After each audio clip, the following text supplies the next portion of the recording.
네, 잠언 9장 말씀을 나누도록 하겠습니다. 잠언 9장 1절입니다.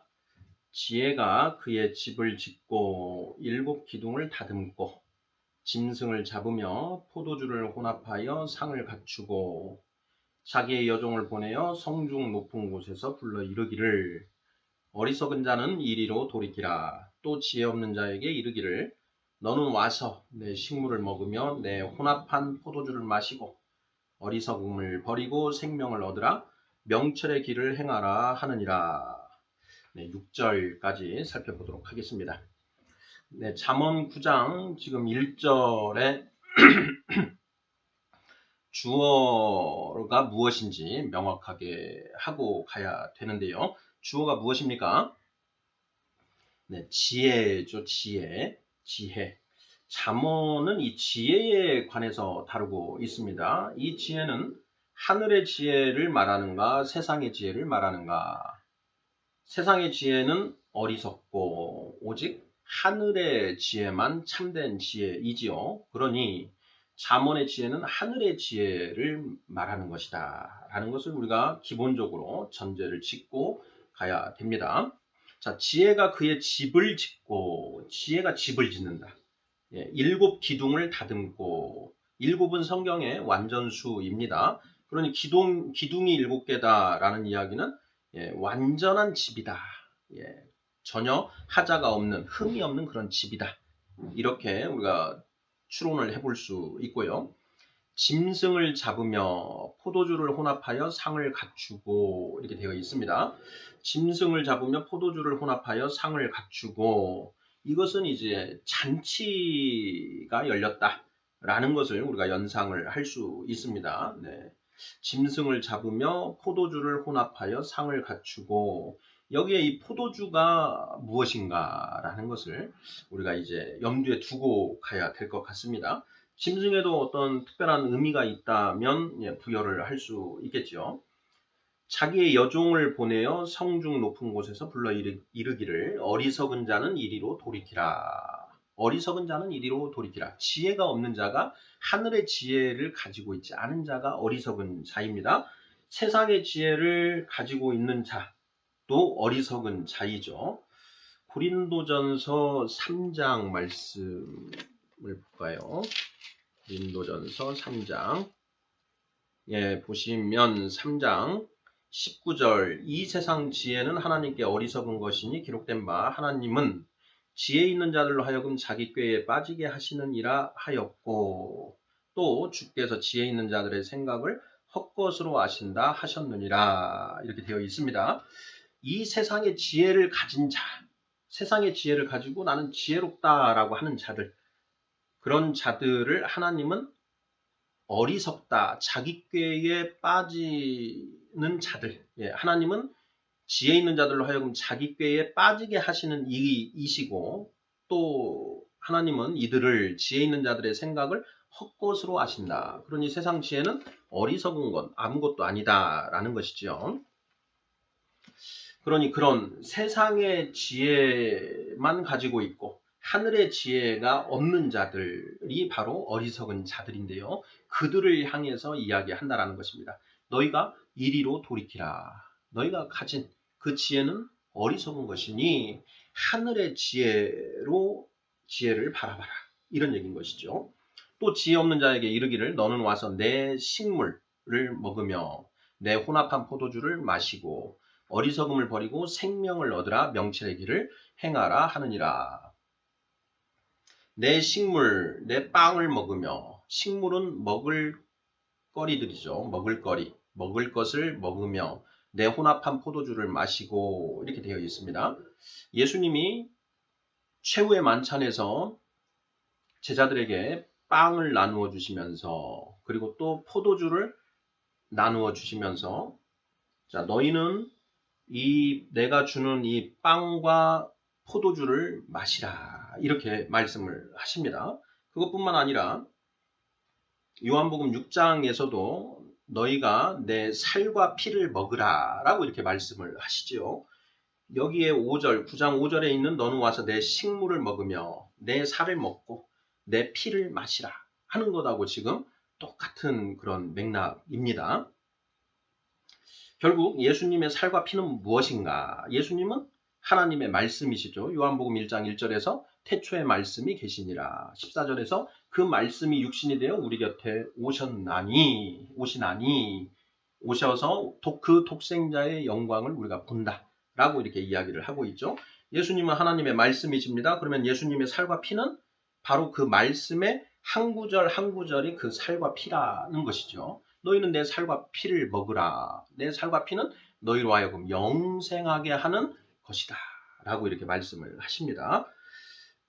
그 대목과 지금 똑같은 그런 맥락으로 보시면 됩니다. 내 살과 피를 마시고 어리석음을 버리고 세상의 거짓 그런 지식과 지혜를 버리고 생명을 얻으라, 영생을 얻으라, 명철의 길을 행하라 하느니라. 이렇게 되어 있습니다.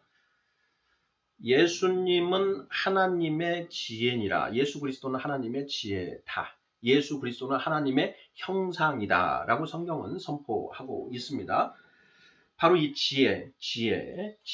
예수님이 바로 하나님이 가지고 계시는 그 지혜가 모두 하나님의 말씀 안에 다 담겨져 있다. 이런 의미 맥락인 것이죠. 7절 보겠습니다. 거만한 자를 징계하는 자는 도리어 능욕을 받고 악인을 책망하는 자는 도리어 흠이 잡히느니라. 거만한 자를 책망하지 말라. 그가 너를 미워할까 두려우니라. 지혜 있는 자를 책망하라. 그가 너를 사랑하리라. 지혜 있는 자에게 교훈을 더하라. 그가 더욱 지혜로워질 것이요 의로운 사람을 가르치라. 그의 학식이 더하리라. 이렇게 되어 있습니다. 9절까지 보겠습니다. 예수님이 그런 말씀을 하셨습니다. 너희가 개에게 너희가 가진 거룩한 것을 주지 말고 돼지에게 너희의 진주를 주지 마라. 그들이 그것을 밟고 도리어 너희를 해야 할까 두렵우니라. 너희가 개와 돼지를 유의 조심하라. 이렇게 말씀을 하시는데요. 그 개, 돼지가 그 말씀과 지금 연결되는 말씀이 7, 8, 9절 말씀입니다. 거만한 자를 징계하는 자는 도리어 능욕을 받고 악인을 책망하는 자는 도리어 흠이 잡히느니라. 여기에 거만한 자, 개, 악인이 돼지, 여기에 해당된다는 거죠.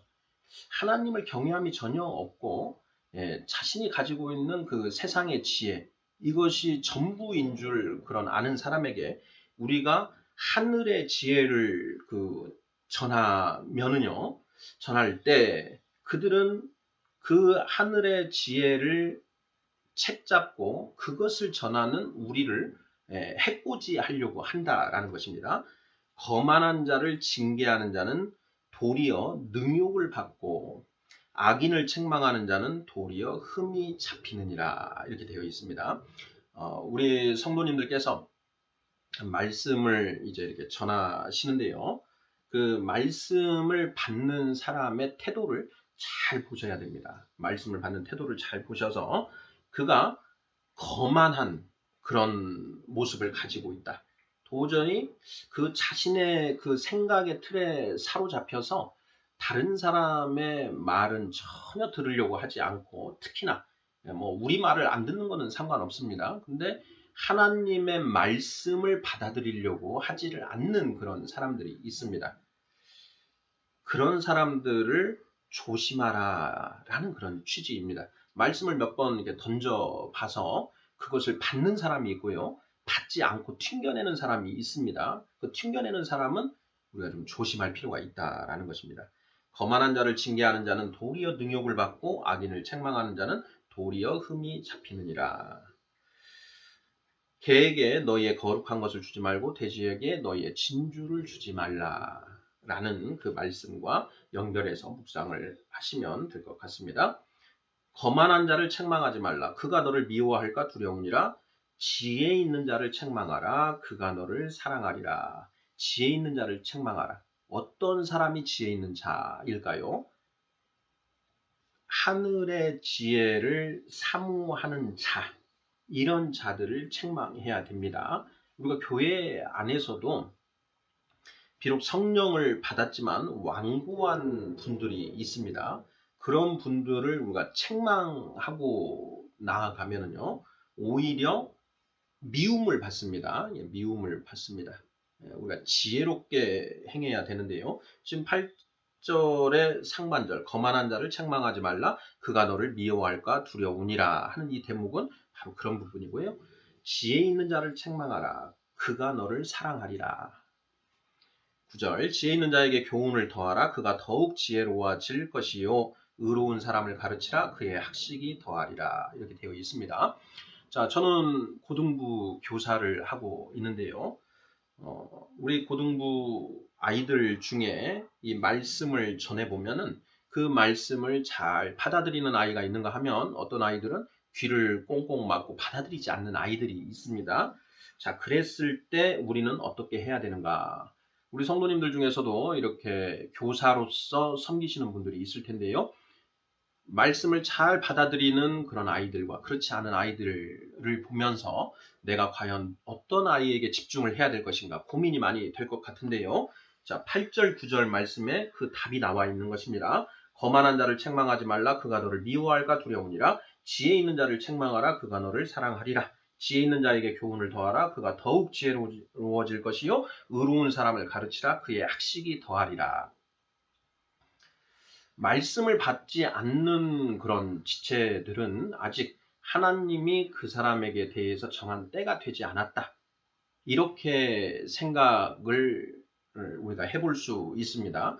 그리고 나아가서 지금 말씀을 받는 아이들이 있고 받지 않는 아이들이 있는데 우리는 받는 아이들에게 집중해야 된다라는 것입니다. 우리는 어떤 존재가 어떤 지체가 알곡인지 가라지인지 우리는 알 수가 없습니다. 그건 하나님만 알고 계시지요. 하지만 일시적으로 이 친구가 알곡의 상태에 있는지 가라지의 상태에 있는지는 우리가 얼마든지 알 수가 있습니다. 그것은 우리가 분별해야 됩니다.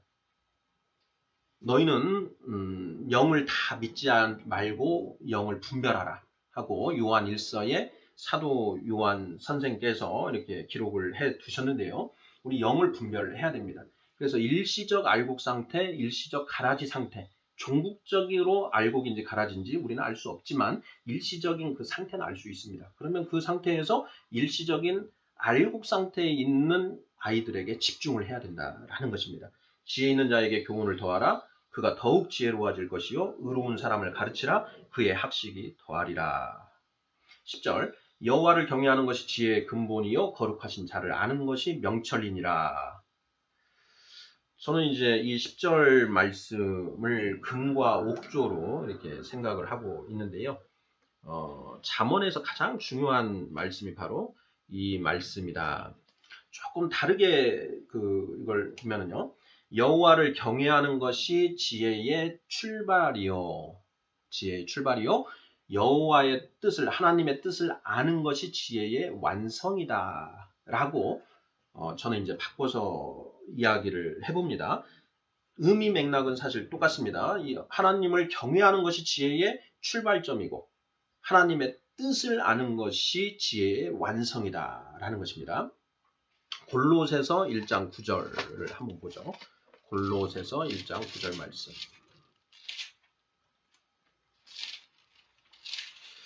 골로새서 1장 9절 이렇게 되어 있습니다.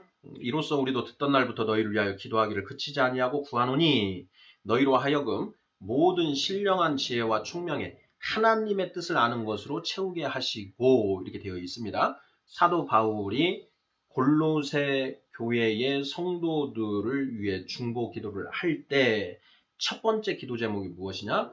너희로 하여금 모든 신령한 지혜와 총명에 하나님의 뜻을 아는 것으로 채워 주시옵소서 하고 중보기도 한다라는 것입니다. 우리의 지혜와 총명은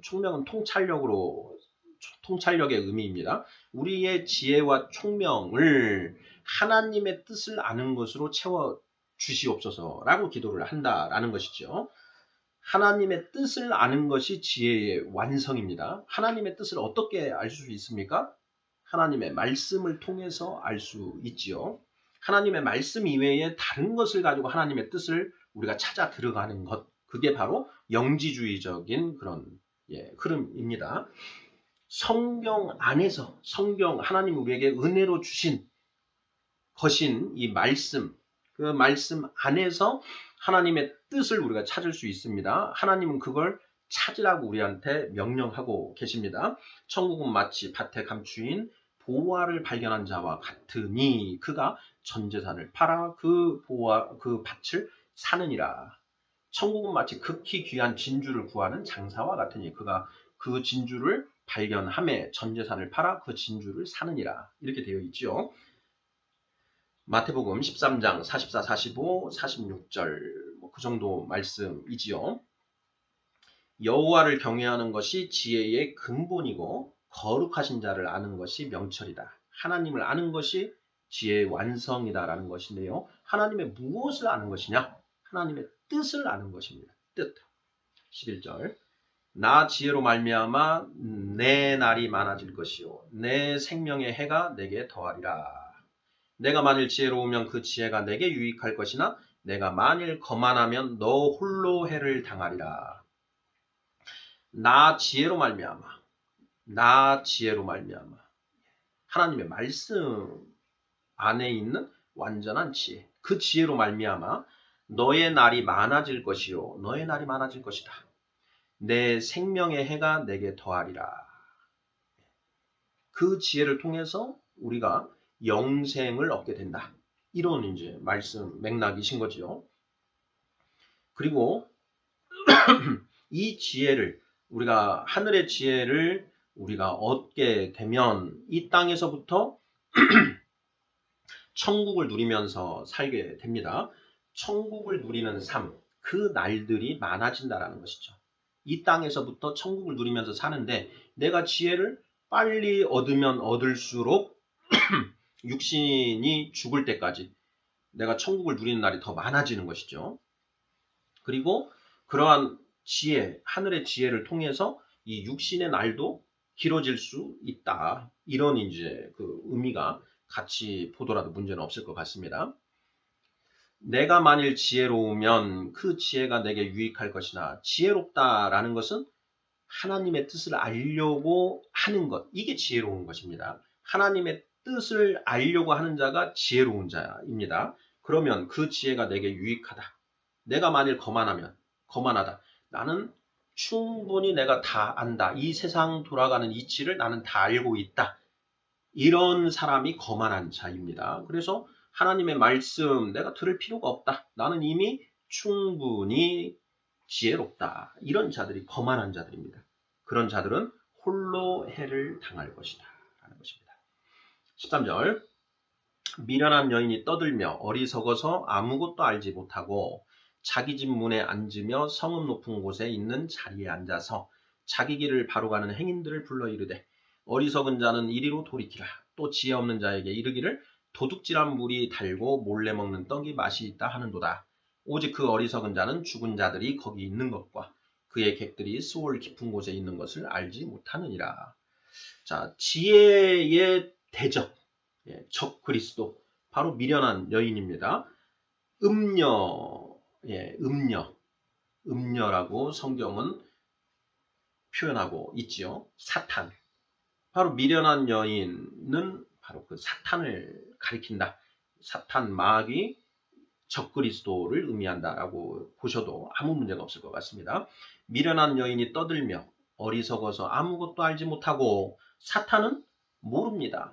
그 하나님의 말씀에 따라서 하나님을 경외하면서 하나님의 말씀에 따라 사는 것이 얼마나 좋은 것인지를 모른다라는 것입니다. 그리고 지 뜻대로 나아가는 것이죠. 그럼 뭐라고 하느냐? 아무것도 알지 못하고 자기 집 문에 앉으며 성읍 높은 곳에 있는 자리에 앉아서 자기 길을 바로 가는 행인들을 불러 이르되 자기 길을 바로 가는 행인들. 어찌 보면 이 자기 길을 바로 가는 행인들이 바로 성도들이죠. 그 성도들을 불러서 어리석은 자는 이리로 돌이키라 이렇게 얘기한다는 거죠. 어리석은 자는 이리로 돌이키라. 하나님을 경외하며 하나님을 알고자 하는 나아가는 그 교인들, 성도들에게 이 어리석은 자들아 이렇게 얘기하면서 미혹한다라는 얘기죠. 미혹하는 것입니다. 또 지혜 없는 자에게 이르기를 도둑질한 물이 달고 몰래 먹는 떡이 맛이 있다 하는도다. 이렇게 미혹을 한다라는 것입니다. 그러한 미혹에 넘어가는 성도들이 많습니까? 적습니까? 많습니다. 많습니다. 오직 그 어리석은 자는 죽은 자들이 거기 있는 것과 그 사탄, 미련한 여인, 사탄 마귀의 그 그늘 아래 죽은 자들이 거기에 있는 것들, 그의 객들, 손님들이 수올 깊은 곳에 있는 것을 알지 못하고 그 사탄에게 미혹돼서 사탄을 쫓아간다. 이런 말씀이신 거죠. 예. 자, 잠언 9장 1절부터 12절까지 지혜. 하나님의 말씀, 예수 그리스도, 말씀이신 예수님이 바로 여기에 지혜이신 것입니다. 지혜. 그리고 13절에 나온 그 미련한 여인, 적그리스도, 사탄, 마귀를 가르친다라는 점이요. 내 식물을 먹으며 내 혼합한 포도주를 마시고 이것이 바로 하나님의 말씀 한 구절 한 구절을 가리킨다라는 것. 이런 부분이 포인트이고요. 특히나 9장 10절 말씀 여호와를 경외하는 것이 지혜의 근본이요 거룩하신 자를 아는 것이 명철이니라. 하나님을 경외하는 것이 지혜의 출발이요 하나님의 뜻을 아는 것이 지혜의 완성이다 라는 그런 의미로 새겨서 우리가 잘 깊이 새기면 좋은 그런 말씀이 되겠습니다. 아멘.